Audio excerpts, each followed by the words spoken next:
আসসালামু আলাইকুম সবাইকে। অপবাদের আড়ালে প্রেম গল্পের 43 নম্বর পার্ট। তো বেশি কথা না বলে চলুন গল্প শুরু করা যাক।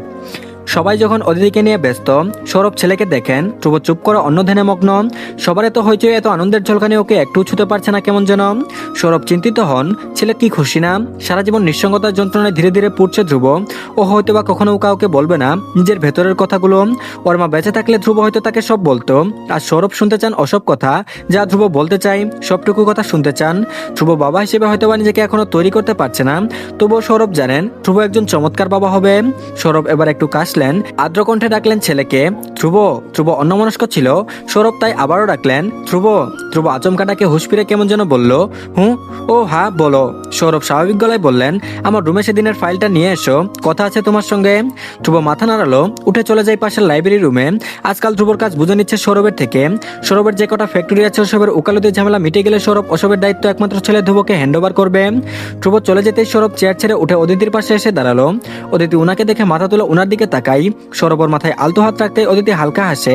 সৌরভ মৃদু হেসে বড্ড যত্ন কণ্ঠে ঢেলে বললেন, আমি জানি না তুমি ছেলে দিবে নাকি মেয়ে, একটা সুস্থ বাচ্চার আশা তো আমি রাখি। নিজের খেয়াল রেখো, সঙ্গে আমার গাধাটারও। প্রথম ভাব হচ্ছে maybe he is feeling little bit nervous. অদিতির চোখ জুড়িয়ে গেল একজন বাবার কথা শুনে। ওর চোখ দুটো টলমলিয়ে ওঠে, ও মাথা নাড়ালো আস্তে করে। সৌরভ হালকা হেসে চলে গেলেন নিজের রুমে। ধ্রুব ফাইল নিয়ে এসেছে বাবার পাশে। সৌরভের দিকে ফাইল এগোতেই সৌরভ মাথা তুলে তাকালেন, তারপর বললেন, ফাইলের জন্য ডাকিনি আমি তোমাকে। সৌরভ ফাইল হাতে ভ্রু কুচকালো। সৌরভ নিজের পাশটা বসার জন্য দেখিয়ে দিয়ে বললেন, বসো, বলছি সব। ধ্রুব চুপচাপ বসলো। ওর নিঃশ্বাস ভারী, বুকের ভেতর চাপা একটা অস্থিরতা হাত পা টান টান করে রেখেছে। প্রথমবার বাবা হচ্ছে ও। ধ্রুব ঠিকঠাক বুঝতে পারছে না এটা ওর জন্য আনন্দের নাকি আতঙ্কের খবর। অদিতির আল্ট্রা রিপোর্ট দেখে যখন ডক্টর বলেছে your wife is pregnant with তোমান ফিটাস, ধ্রুব তখন হতভম্ব হয়ে তাকিয়েছিল ওনার দিকে। অদিতির চোখে অশ্রু জমে। ও ধ্রুবর হাতটা তখন চেপে রেখেছিল। ধ্রুব অনুভব করেছে অদিতির হাতও কেঁপেছে, ঠিক যেমন কেঁপেছে স্বয়ং ধ্রুবর হাতটুকু। ধ্রুব তখনও কিছু বলতে পারেনি, শুধু অনুভব করেছে এই এতদিন এত বছরের বুকে এক কোণে যে খালি অংশ ছিল, শূন্য অংশ ছিল, সেটা হঠাৎ একদম আচমকা ভরে গেছে। বুকটা আর আগের নেই উত্তপ্ত মনে হচ্ছিল না, শান্তি শান্তি অনুভূতি ঘিরে ধরেছিল ওকে। তখন ও স্বাভাবিক আচরণ করলেও ধীরে ধীরে ওর ভেতরের কনফিডেন্স কমে যাচ্ছে। বারবার মনে হচ্ছে ও কি সত্যি বাবা হওয়ার জন্য তৈরি। ওর মধ্যে ভালো গুণই নেই। ওর বাচ্চা কি শিখবে ওর থেকে? সিগারেট খাওয়ার, কোকের বোতল খালি করা, এটুকু?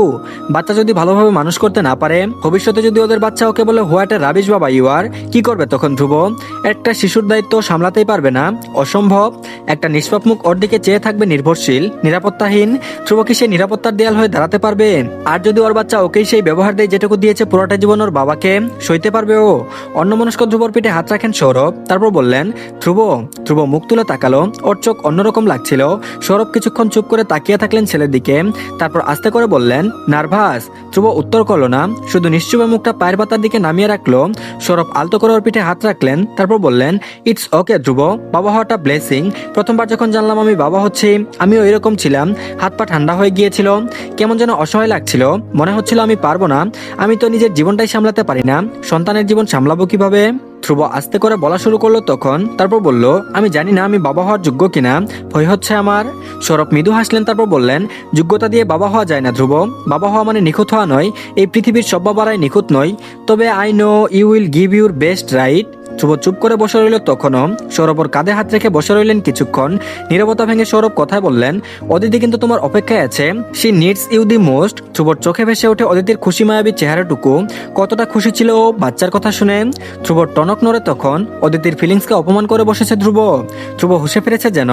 দ্রুত উঠে যায় বিছানা থেকে, এলোমেলো দৃষ্টি ফেলে বলতে থাকে, আই মাস্ট গো বাই, বলে এক দূরে বেরিয়ে গেল সৌরভের রুম থেকে। সৌরভ চেয়ারে বসে হাসছেন তখন, আসলেই গাধা একটা। আর এদিকে অদিতি ঘরে বসে আছে, ওর হাত পেটের উপরে চেপে ধরা, হাতে আল্ট্রা রিপোর্ট চলছে তখন। অদিতির বুকের মধ্যে চাপা কাঁপুনি।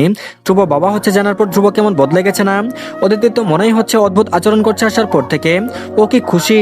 পরপর অদিতি নিজেকে প্রবোধ দেওয়ার চেষ্টা করলো, ধ্রুব এমন নয়, ও নিশ্চয়ই খুশি। ধ্রুব কখনোই ওকে কষ্ট দেবে না। ধ্রুব হয়তো বা শোকে আছে, বলে না অধিক সুখে পাথর। অদিতি খিলখিল করে হেসে উঠে পেটে হাত বুলিয়ে কথা বলল, তোমার বাবাটা আসলেই পাগল। তুমি আসার পর যদি ক্ষুধা তাকে বুঝ দেন একটু। অদিতি হাসছে আর কথা বলছে পেটেরটার সঙ্গে সঙ্গে। দরজার শব্দ হলো। অদিতি মাথা তুলে তাকালো। ধ্রুব তখনও রুমে ঢুকছে। ও ঢুকে দরজা আটকে সিটকিনি লাগিয়ে দিল। অদিতি উঠে দাঁড়ালো, মুখটা বেজাই করে বলল, এত দেরি কেন? আর একটু দেরি হলে আমি ঘুমিয়েই যেতাম। অদিতির ফুলো ফুলো গালটা ধ্রুবকে আরো টানে যেমন। ধ্রুব তখনও দরজার সামনে দাঁড়িয়ে, অদিতি ওর দিকে চেয়ে আছে। ধ্রুবর চোখ অদিতির পেটের দিকে, চোখ শক্ত করে চেপে রেখেছে। ধ্রুব চুপ দেখে অদিতি ডাকে আবারও, ধ্রুব তারপর কি হয়েছে? ধ্রুব হঠাৎ এক দূরে এগিয়ে এসে ওর গায়ের উপর ঝাঁপিয়ে পড়ে শক্ত করে জড়িয়ে ধরলো ওকে। অদিতি হতভম্ব হয়ে গেল। ধ্রুবর বুকের ভেতর মুখ গুজে ওর কাঁধে বড় বড় নিঃশ্বাস ফেলছে ধ্রুব। অদিতি চূড়ান্ত অবাক হয়ে বলল, ধ্রুব। অদিতি টের পেল ওর ঘাড় ফোটা ফোটা পানির স্পর্শ।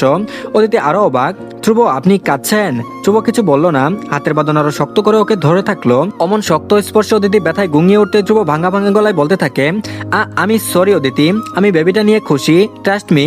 আমি আসলে আসলে আমি খুব কনফিউজ ছিলাম। অদিতি ধ্রুবর পিঠে হাত রাখলো। ধ্রুব মাথা তুলে অদিতির চোখের দিকে তাকালো। ভেজা চোখে ওর মুখটা লালচে হয়ে আছে। নাক টেনে আবারও অদিতির হাত টেনে ওকে নিজের সঙ্গে মিশিয়ে ধরে রাখলো। এরপর ধ্রুব অপরাধীর নেই মাথাটা নিচু করে কাপা কণ্ঠে বলতে থাকে, আমি চাইনি আমার বাচ্চা আমাকে কখনো অপরাধী ভাবুক। আমি চাইনি আমার মতো কিছু হোক ওর লাইফেও। আমি ভেবেছিলাম আমি যদি ভালোভাবে না হই, যদি ও আমাকে ঘৃণা করে। অদিতি ধ্রুবর গালে হাত রাখলো। ধ্রুবর ঠোঁট কাঁপছে তখনও। অদিতি ধীর গলায় বলল, তারপর তারপর কি মনে হয়েছে যে এভাবে ছুটে এলেন? ধ্রুবর মাথাটা নিচু করে হাঁটু গেড়ে বসে অদিতির সামনে ওর পেটটার উপর থেকে সারি সরিয়ে একটা চুমু খেলো স্ত্রীর পেটের নরম ত্বকে। তারপর আবারও একটা, তারপর বেশ কটা।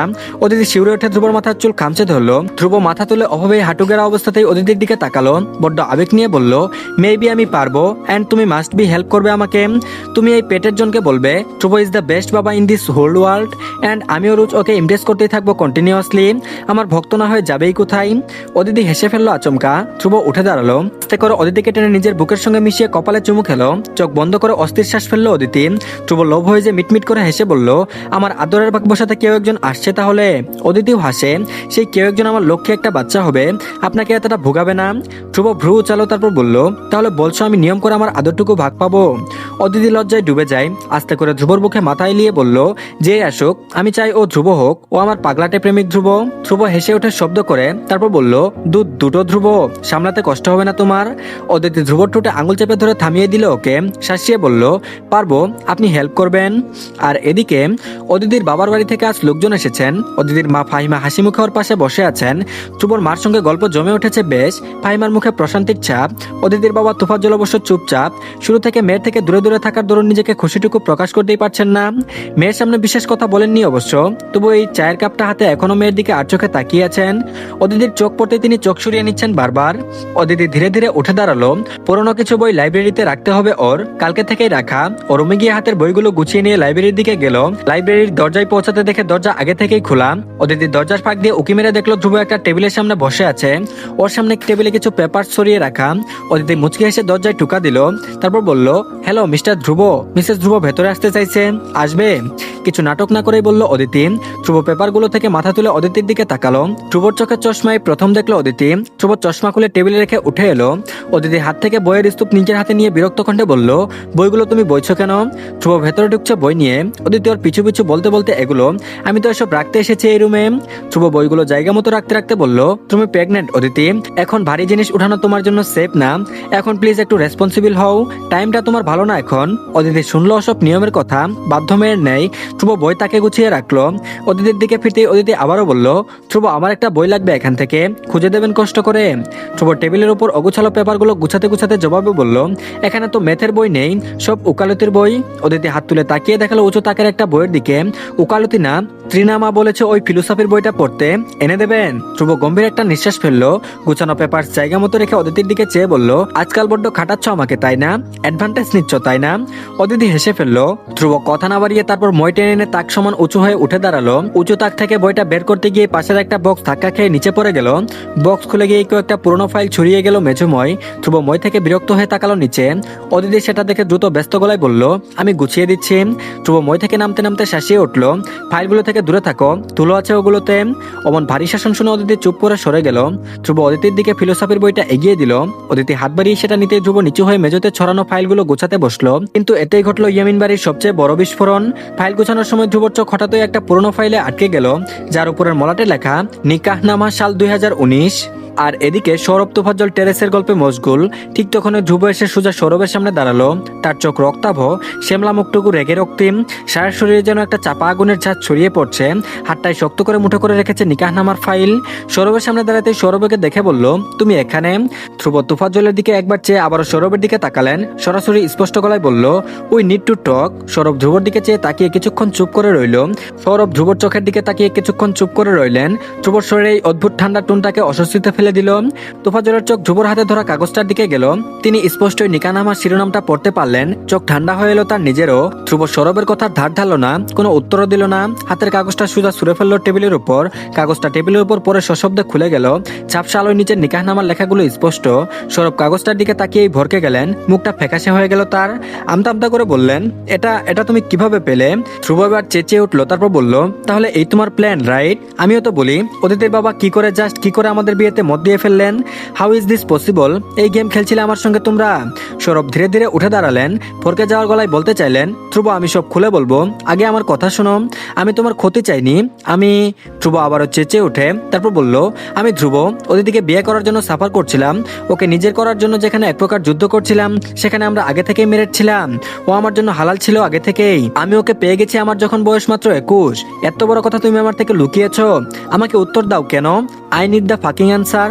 সৌরভ কিছু বলার আগে ধ্রুব রাগের মাথায় ফুলের টুকটা ছুঁড়ে আসার মারলো টেরেসে। সৌরভ চমকে উঠেন। ধ্রুব আবারও চেঁচিয়ে উঠে তারপর বলল, আমাকে পুতুল পেয়েছিলে ইয়ামিন সাহেব। তোফাজ্জল আবার ধ্রুবর সামনে এসে দাঁড়ালেন। তার গলা শান্ত। উনি বললেন, বসো ধ্রুব, কথা বলবো আমরা। ধ্রুব তোফাজ্জলের দিকে তাকিয়ে রইল কিছুক্ষণ। তোফাজ্জলের চোখে কোনটা কিছু একটা ছিল। ধ্রুব আর চুপ থাকতে পারলো না। থপ করে চেয়ারে বসে পড়লো। হাতটা চুলের ভেতর চালিয়ে মাথা নিচু করলো। গভীর শ্বাস নিচ্ছে। বুকটা দ্রুত ওঠানামা করছে। সৌরভ ধীরে ধীরে বসলেন। ধ্রুবর দৃষ্টি এখনো নিকাহনামার দিকে। তোফাজ্জল ধীরে ধীরে ধ্রুবর দিকে তাকিয়ে বললেন গম্ভীরভাবে, তখন তোমার বয়স মাত্র 5 বছর। আর অদিতি তখন সবেমাত্র জন্ম। তোমার বাবা মা আমাদের বাড়িতে আসেন অদিতিকে দেখতে। তুমি অদিতির সাথে ভীষণ খেলছিলে সেদিন। কারিশমা ভাবি হুট করে তোমাদের দেখে প্রস্তাব দিয়ে বসলেন উনার মেয়ের সাথে তোমার বিয়ে দেবেন। সময় চাইলেন আমাদের থেকে, যেন আমরা অদিতিকে বিয়ে দেওয়ার আগে তোমার সঙ্গে একবার হলেও কথা বলি। সৌরভের সাথে আমরা বোঝাপড়ায় ভালো থাকায় আমি রাজি হই। এসব আমার জন্যই সীমাবদ্ধ থাকে। তোমার শাশুড়ি সেটা কিছুই জানতেন না।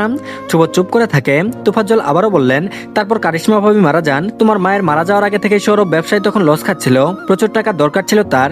ট্রিনা ভাবেছিলেন তোমার মায়ের খালাতো বোন, যার বাচ্চা হবে না কখনো, আর তাই বিয়েও হচ্ছিল না। ঠিক তখন তোমার মায়ের খালু প্রস্তাব দিয়ে বসেন সৌরভকে। ট্রিনাকে বিয়ে করলেন। সৌরভের বিজনেসের পুরো টাকা উনি দিবেন বলে বসেন। সৌরভ তখন একদিকে বিজনেস, আরেকদিকে তার 5 বছরের জেদি বাচ্চা। আরো কয়েক মাস অপেক্ষা করতে হলে হয়তোবা তার না খেয়ে পথে বসা লাগবে। তেমনি ঋণ জমেছিল তার। তাছাড়া ট্রিনা তোমাকে ভীষণ আদর করত। তাই সৌরভের মনে হয়েছে বোনের সংসারকে যত্ন করতে আরেকটা বোনই পারে। তাই না চেয়েও বিয়ে করতে হয়েছে ট্রিনাকে। তো ধন্যবাদ সবাইকে। এই পার্টটি এই পর্যন্তই। আর হয়তোবা একটা বা দুইটা পার্ট আছে, তো এরপরে নতুন গল্প আসবে। তো আশা করছি আপনারা নতুন গল্প দেখবেন। তো আর সবাই অবশ্যই চ্যানেলটিকে সাবস্ক্রাইব করে দিন আর ভিডিওতে একটা লাইক দিন। ভালো থাকবেন সবাই। আল্লাহ হাফেজ।